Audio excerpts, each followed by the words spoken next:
क्षणवश तुमसे बिना पूछे शिकार खेलने चला गया, इसलिए अवश्य अपराधी हूँ, फिर भी अपना समझकर तुम मुझ पर प्रसन्न हो जाओ। कामदेव के विषय वाणों से अधीर होकर जो सर्वदा अपने अधीन रहता है, उस अपने प्रिय पति को उचित कार्य के लिए भला कौन कामनी स्वीकार नहीं करती। बोले श्रीमद्भागवत महापुराण की जय। आइए भक्त वृंदो, श्रीमद्भागवत महापुराण की चतुर्थ स्कंद में 27वां अध्याय पुरंजनपुरी पर चंड वेग की चढ़ाई तथा काल कन्या का चरित्र श्रवण करते हैं। श्री नारद जी कहते हैं, महाराज इस प्रकार वह सुंदरी अनेकों नखरों से पुरंजन को पूरी तरह अपने वश में कर उसे आनंदित करती हुई विहार करने लगी। उसने अच्छी तरह स्नान कर अनेक प्रकार के मांगलिक श्रृंगार किए तथा भोजनादि से तृप्त होकर वह राजा के पास आई। राजा ने उस मनोहर मुख वाली राजमहिषी का आदर अभिनंदन किया। पुरंजनी ने राजा का आलिंगन किया और राजा ने उसे गले लगाया। फिर एकांत में मन के अनुकूल रहस्य की बातें करते हुए वह ऐसा मोहित हो गया कि उस कामनी में ही चित्त लगा रहने के कारण उसे दिन रात के भेद से निरंतर बीतते हुए काल की दुस्तर गति का भी कुछ पता न चला। मद से छका हुआ मनुष्य पुरंजन अपनी प्रिया की भुजा पर सिर रखे महामूल शैया पर पड़ा रहता। उससे तो वह रमणी ही जीवन का परम फल जान पड़ती थी। अज्ञान से आवृत हो जाने के कारण उसे आत्मा अथवा परमात्मा का कोई ज्ञान न रहा। हे राजन, इस प्रकार कामातुर चित्त से उसके साथ विहार करते करते राजा पुरंजन की जवानी आदि क्षण के समान बीत गई। प्रजापति उस पुरंजनी से राजा पुरंजन की 1100 पुत्र और 110 कन्याएं हुई, जो सभी माता पिता का सुयश बढ़ाने वाली और सुशीलता उदारता आदि गुणों से संपन्न थी। ये पुरंजनी नाम से विख्यात तो ही इतने में ही उस सम्राट की लंबी आयु का आधा भाग निकल गया। फिर पांचाल राज पुरंजन ने पितृवंश की वृद्धि करने वाले पुत्रों का वधुओं के साथ और कन्याओं का उनके योग्य वरों के साथ विवाह कर दिया। पुत्रों में से प्रत्येक के 100 पुत्र हुए। उनसे वृद्धि को प्राप्त होकर पुरंजन का वंश सारे पांचाल देश में फैल गया। इन पौत्र गृह को सेवक और मंत्री आदि में दृढ़ ममता हो जाने से वह इन विषयों में ही बंध गया।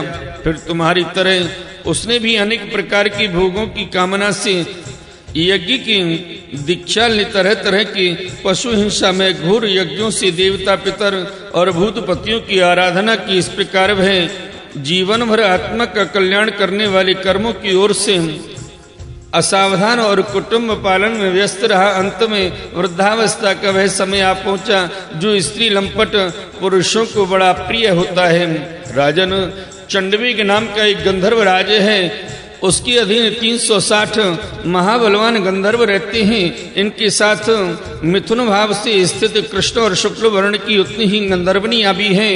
ये बारी बारी से चक्कर लगाकर भोग विलास की सामग्रियों से भरी पूरी नगरी को लूटती रहती हैं।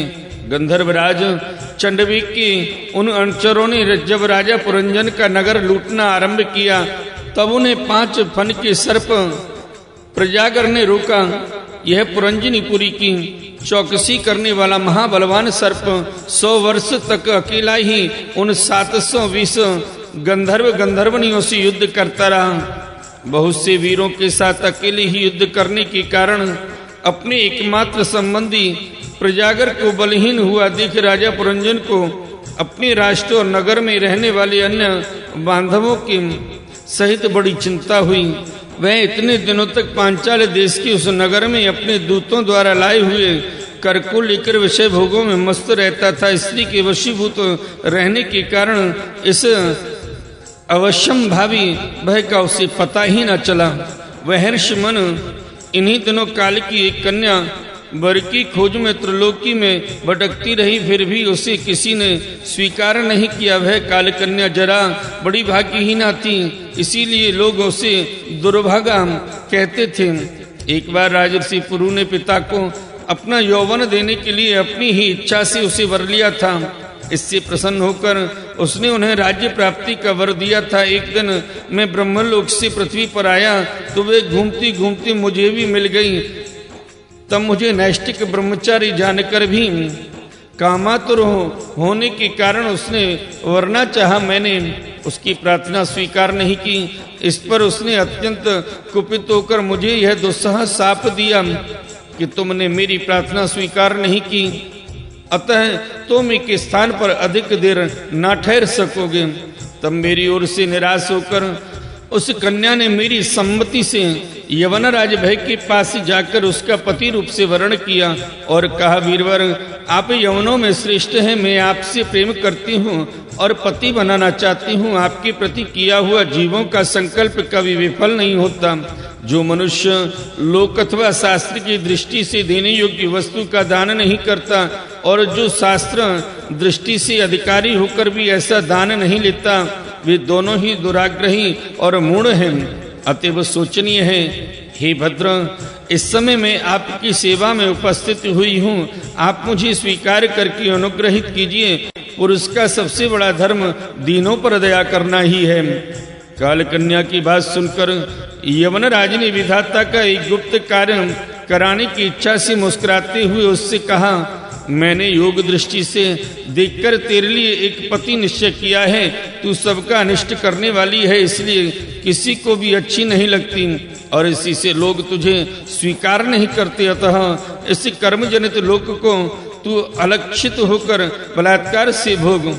तू मेरी सेना लेकर जा, इसकी सहायता से तू सारी प्रजा का नाश करने में समर्थ होगी, कोई भी तेरा सामना न कर सकेगा। यह प्रज्वार नाम का मेरा भाई है और तू मेरी बहन बन जा। तुम दोनों के साथ में अव्यक्त गति से भयंकर सेना लेकर सारे लोकों में विचरूंगा।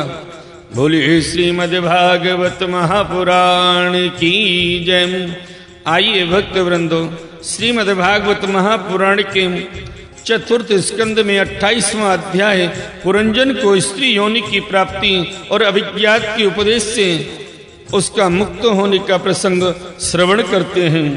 देव ऋषि नारद जी कहते हैं, राजन, फिर भय नामक यवनराज की आज्ञाकारी सैनिक प्रज्वार और काल कन्या के साथ इस पृथ्वी पर सर्वत्र विचरने लगे। एक बार उन्होंने बड़े वेग से बूढ़े सांप से सुरक्षित और संसार की सब प्रकार की सुख सामग्रियों से संपन्न पुरंजनपुरी को घेर लिया। तब जिसकी चंगुल में फंसकर पुरुष शीघ्र ही निसार हो जाता है, वह काल कन्या बलात्कार से उसी पुरी की प्रजा को भोगने लगी। उस समय वे यवन भी काल कन्या के द्वारा भोगी जाती हुई उस पुरी में चारों ओर से भिन्न भिन्न द्वारों से घुसकर उसका विध्वंस करने लगे। पुरी के इस प्रकार पीड़ित किए जाने पर उसके स्वामित्व का अभिमान रखने वाले तथा ममताग्रस्त बहुकुटुंबी राजा पुरंजन को भी नाना प्रकार के क्लेश सताने लगे। काल कन्या के आलिंगन करने से उसकी सारी स्त्री नष्ट हो गई तथा अत्यंत विषयासक्त होने के कारण वह बहुत दीन हो गया। उसकी विवेक शक्ति नष्ट हो गई। गंधर्व और यवनों ने बलात्कार से उसका सारा ऐश्वर्य लूट लिया। उसने देखा कि सारा नगर नष्ट भ्रष्ट हो गया है। पुत्र पौत्र भृत्य और अमात्य वर्ग प्रतिकूल होकर अनादर करने लगे हैं। स्त्री स्नेह शून्य हो गई है। मेरी देह को काल कन्या ने वश में कर रखा है और पांचाल देश शत्रुओं के हाथ में पड़कर भ्रष्ट हो गया है। यह सब देखकर राजा पुरंजन अपार चिंता में डूब गया। उसे उस विपत्ति से छुटकारा पाने का कोई उपाय न दिखाई दिया।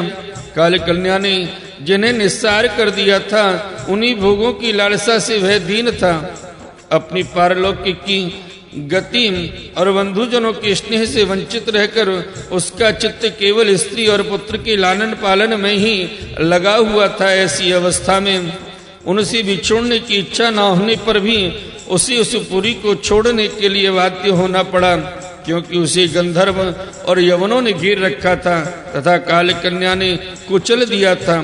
इतने में ही यवनराज भय के बड़े भाई प्रज्वार ने अपने भाई का प्रिय करने के लिए उस सारी पुरी में आग लगा दी। जब वह नगरी जलने लगी तब पूर्ववासी सेवक वृंद, संतान वर्ग और कुटुंब की स्वामिनी के सहित कुटुंब वत्सल पुरंजन को बड़ा दुख हुआ। नगर को काल कन्या के हाथ में पड़ा देख उसकी रक्षा करने वाले सर्प को भी बड़ी पीड़ा हुई, क्योंकि उसकी निवास स्थान पर भी यवनों ने अधिकार कर लिया था और प्रज्वार उस पर भी आक्रमण कर रहा था। जब उस नगर की रक्षा करने में वह सर्वथा असमर्थ हो गया, तब जिस प्रकार जलते हुए वृक्ष की कोटर में रहने वाला सर्प उससे निकल जाना चाहता है, उसी प्रकार उसने भी महान कष्ट से कांपते हुए वहां से भागने की इच्छा की।